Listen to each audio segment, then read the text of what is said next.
Wowie, wowie. Wowie, zonk. This is just like the launching tower at Cape. It started as just another episode, but what unfolded on set that day became one of Hollywood's best-kept secrets. The scene was meant to be routine, just another light-hearted moment in the lives of TV's most lovable monster family. But something went horribly wrong. The footage was locked away, never to be aired, and for decades, the cast refused to speak about it. What happened that day? And why was this episode buried so deep that even the most dedicated fans had no idea it existed? Before we unravel that shocking story, let's go back to where it all began. The origins of the Munsters didn't start in the 1960s, but decades earlier. In the 1940s, Bob Clampett, the genius behind Looney Tunes, envisioned a cartoon featuring a quirky monster family. He worked tirelessly on the concept, but it never took off.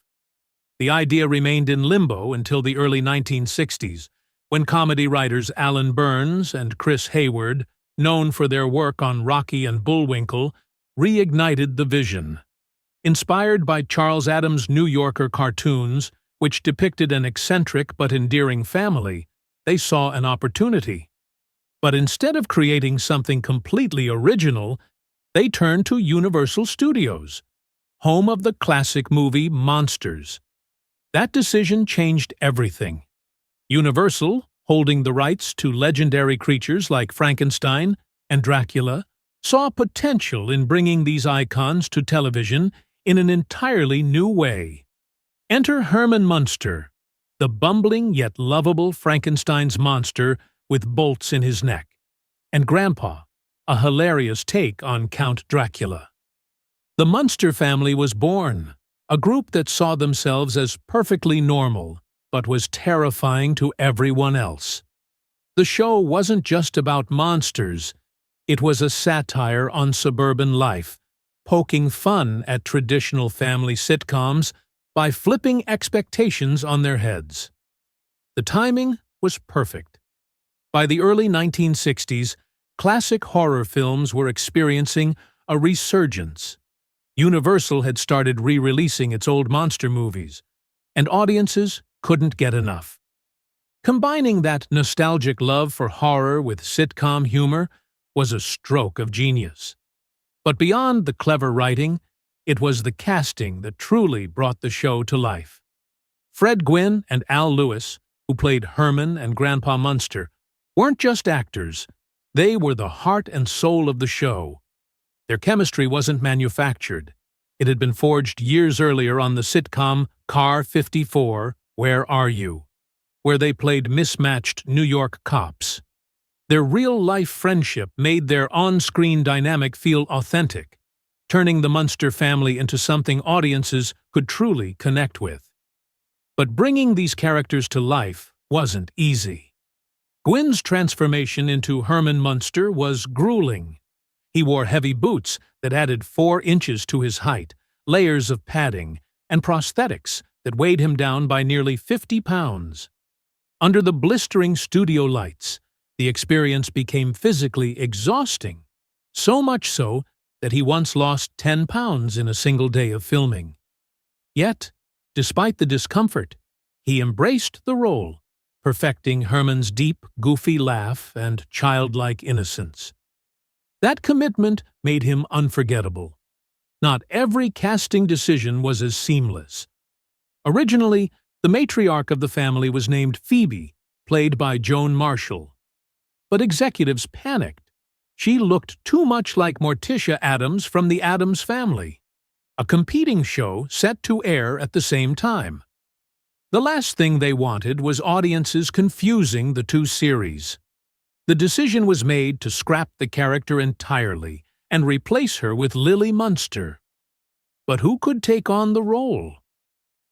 Enter Yvonne De Carlo. Known for dramatic roles in films like The Ten Commandments, she was an unexpected choice for a sitcom. Gwynne and Lewis weren't convinced at first. They doubted she could handle comedy. But De Carlo proved them wrong. She was given one key instruction: play Lily as a classic 1950s housewife, just with a Gothic twist. She nailed it. Her elegant yet playful portrayal provided the perfect balance to Herman's clumsy antics, solidifying her as an irreplaceable part of the Munster family.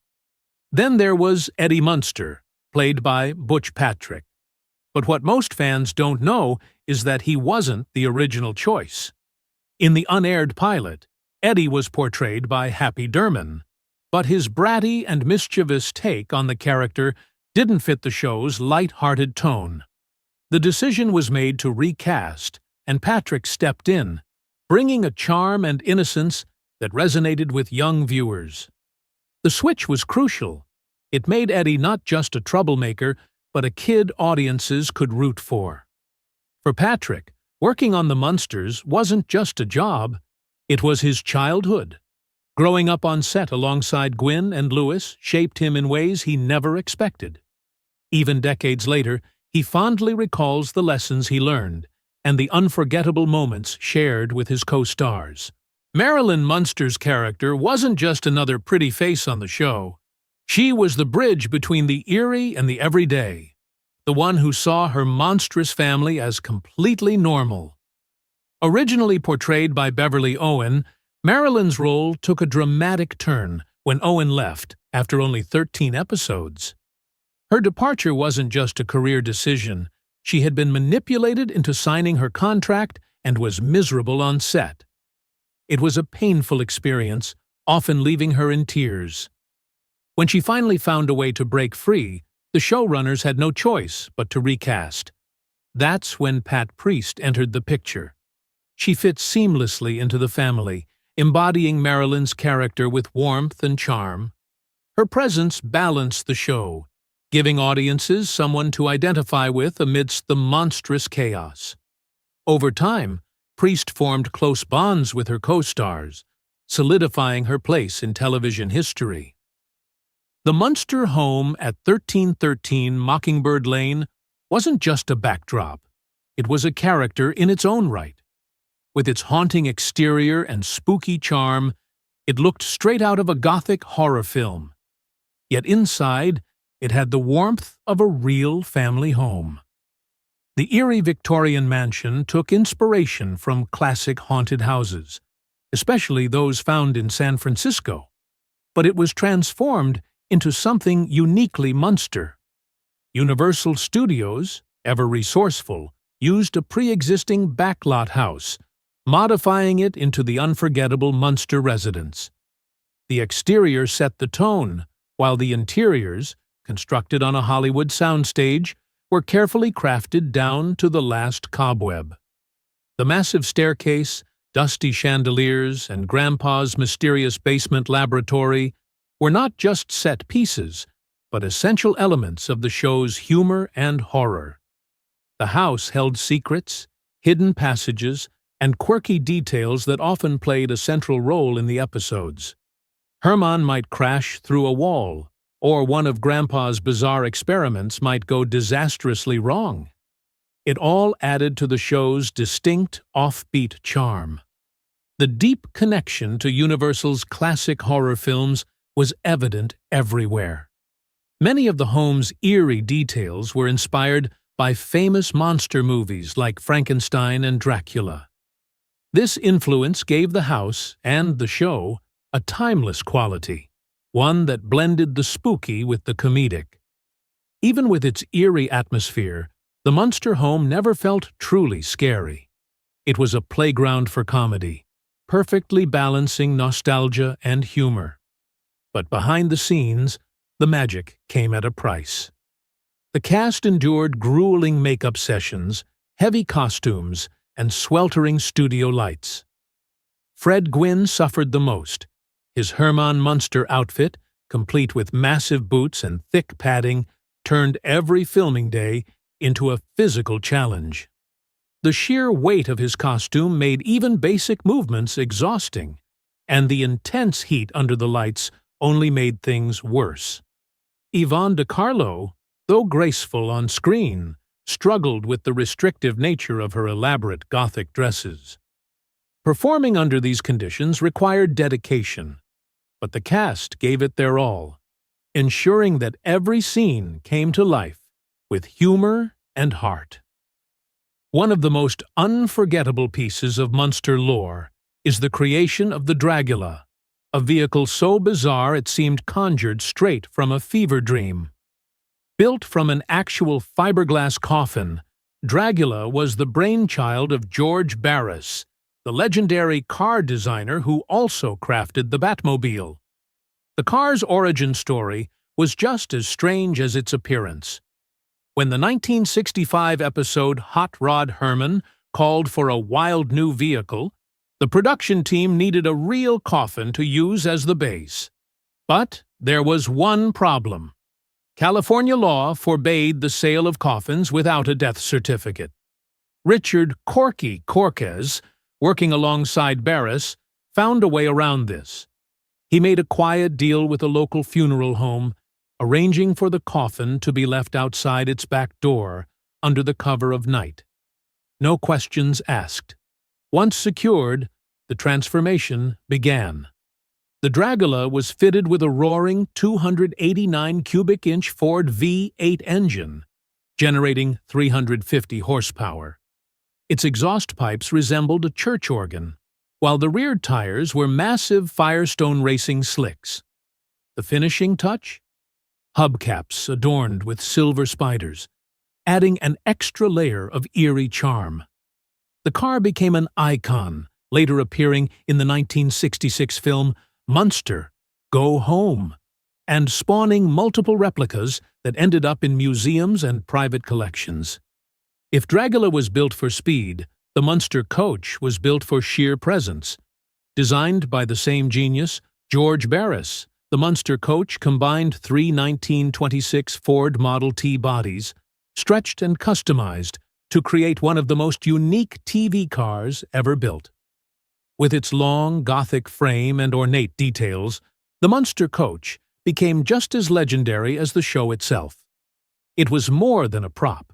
It was a symbol of the Munsters' quirky charm, appearing in parades, exhibitions, and eventually finding a home in private collections. The shift in character dynamics was one of the most defining aspects of the show's evolution. Originally, Phoebe Munster had a sharp, eerie presence reminiscent of Morticia Addams, but the producers realized they needed a different energy, a motherly warmth mixed with just the right amount of spookiness. That's when Lily Munster was born, with Yvonne De Carlo bringing the perfect blend of eerie grace and nurturing charm. It was a change that reshaped the heart of the show. But Eddie Munster? His transformation was even more drastic. Nate Derman's version of Eddie was wild, aggressive, and almost too monstrous for the light-hearted tone the show was aiming for.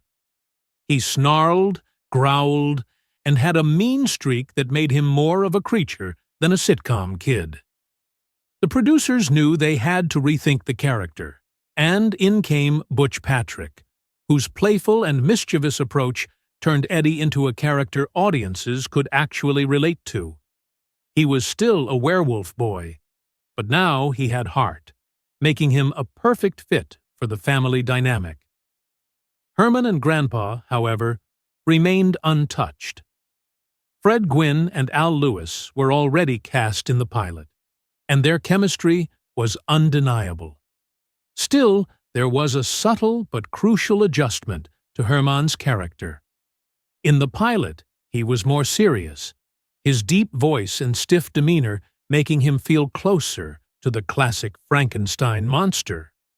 But when the show moved forward, his personality softened, becoming goofier, clumsier, and far more lovable. That shift turned him into one of the most memorable TV dads of all time. Then there was the theme song. The original pilot featured a surf rock-inspired tune, fun, but not quite right for the Gothic atmosphere. The final version leaned into a brass-heavy instrumental, and it became one of the most instantly recognizable TV theme songs ever created. The changes weren't just minor tweaks. They were the foundation of what made the Munsters legendary. CBS saw the potential, but demanded more changes, adjusting the cast, refining the humor, and making the bold choice to film in black and white. It wasn't just a cost-saving decision. It gave the show the eerie, old horror film aesthetic that set it apart. The risk paid off. The Munsters wasn't just another sitcom. It was a cultural phenomenon, proving that horror and comedy could blend seamlessly. Fans today can watch that unaired pilot, now available on DVD, offering a fascinating glimpse into the show's transformation. But beneath the gags and monster makeup, the Munsters had a deeper message. It was about family, acceptance, and the idea that just because someone looks different doesn't mean they don't belong. One episode that captured this perfectly was Operation Herman, where Eddie Munster was hospitalized for a tonsillectomy. Herman, the devoted father, tried to visit him, but his towering figure and monstrous face turned his simple attempt into a comedy of errors. Hospital staff mistook him for a wandering patient, leading to classic Munsters-style chaos. Yet beneath the slapstick, there was a poignant moment. Lily suggested Herman have a heartfelt talk with Eddie. The reference to other sitcoms of the time, like Father Knows Best and The Donna Reed Show, highlighted the Munsters' unique place in television. Unlike those polished, picture-perfect families, the Munsters embraced their weirdness, proving that love and loyalty mattered more than appearances. Time and again, the show tackled the idea of being an outsider. In My Fair Munster, a neighbor complained that the Munsters had ruined the neighborhood, a line played for laughs, but deeply reflective of real-world discrimination in the 1960s. Another episode, Munster Masquerade, turned the theme on its head. Marilyn, the only normal-looking Munster, brought her boyfriend home, only for his parents to recoil in horror when they met her family. The irony? To the Munsters, Marilyn was the odd one. The message was clear. People judge based on appearances, often unfairly. Perhaps the most memorable moment of all came in Eddie's nickname, when Eddie struggled with insecurities about his identity. Herman's response? A speech that still resonates today. The lesson I want you to learn is that it doesn't matter what you look like. Whether you are tall or short, fat or thin, ugly or handsome, black, yellow or white. It doesn't matter. What matters is the size of your heart and the strength of your character. It was a powerful, unfiltered moment, a rarity in sitcoms of the era. That was the magic of the Munsters. It delivered profound lessons disguised as simple jokes, making them all the more impactful. When the Munsters premiered on September 24, 1964, audiences had never seen anything like it. A sitcom about a Frankenstein-like father, a vampire mother, a werewolf son, and a Dracula-inspired grandfather? It was an absurd premise, yet it worked. What happened next was something no one saw coming. The Munsters didn't just fade into obscurity like so many other sitcoms of the era. It kept coming back. Over the decades, various spin-offs, films, and reboots attempted to revive the spooky yet heartwarming magic of the Munster family. In 1988, the Munsters Today hit the airwaves, reintroducing audiences to the iconic characters. The twist? Grandpa had accidentally put the family into suspended animation for 22 years, and when they finally woke up, they had to navigate the unfamiliar world of the late 80s. With Lee Merriweather as Lily, Jason Marsden as Eddie, and Howard Morton as Grandpa, the series ran for 73 episodes, outlasting the original show by nearly a full season. But even before the Munsters Today, there had been a major attempt to keep the family alive. In 1966, just as the original series was ending, Universal decided to take the Munsters to the big screen. The result was Munster Go Home, the first time audiences saw the family in full color. The film followed Herman as he inherited a British estate, leading to a wild journey involving scheming relatives, hidden treasure, and, of all things, a drag race. Fred Gwynne, Yvonne De Carlo, and Al Lewis reprised their roles, and while the movie didn't set the box office on fire, it solidified the Munsters' place in pop culture history. The 1980s saw another attempt to rekindle the magic. In 1981, the Munsters' Revenge reunited most of the original cast for a made-for-TV movie. Though it was a fun nostalgia trip, it didn't generate enough momentum to bring the show back. The 90s saw 2 more TV movies with new actors, but neither had a lasting impact. It seemed Hollywood wasn't ready to let go of the Munsters, but audiences weren't entirely sure they wanted them back either. Then came the reboots, each one trying to reinvent the Munsters for a new generation. In 2012, NBC took a bold swing with Mockingbird Lane, a darker, more dramatic take on the series, directed by Bryan Singer. Starring Jerry O'Connell as Herman, Portia de Rossi as Lily, and Eddie Izzard as Grandpa, it featured high production values and a fresh aesthetic. But despite the hype, it never moved beyond the pilot. In 2017, there was talk of relocating the Munster family to hipster Brooklyn, but the idea never materialized. And then, in 2022, the most recent attempt arrived. Rob Zombie's Munsters movie. Unlike previous reboots, this one leaned into campy humor and a heavily stylized aesthetic, with Jeff Daniel Phillips as Herman, Sherry Moon Zombie as Lily, and Daniel Roebuck as Grandpa. Fans were divided. Some appreciated the nostalgia-driven approach, while others felt the film lacked a compelling story. But one thing was clear: the Munsters still had a place in modern pop culture. Their influence extends far beyond just reboots. The Simpsons, particularly in its treehouse of horror episodes, has paid tribute to the Munsters numerous times. Stranger Things' Eddie Munson, the fan-favorite metalhead, drew inspiration from Eddie Munster, blending the show's horror-comedy aesthetic into a new generation. Even the show's theme song remains instantly recognizable, covered by artists across decades. But the true reason the Munsters endure isn't just their spooky aesthetic. It's their heart. Herman Munster, originally played by Fred Gwynne, wasn't just a Frankenstein-like creation. He was a symbol of kindness, laughter, and unwavering love. His deep, booming laugh and goofy antics made him one of television's most beloved father figures, proving that even a monster could be the most human character on screen.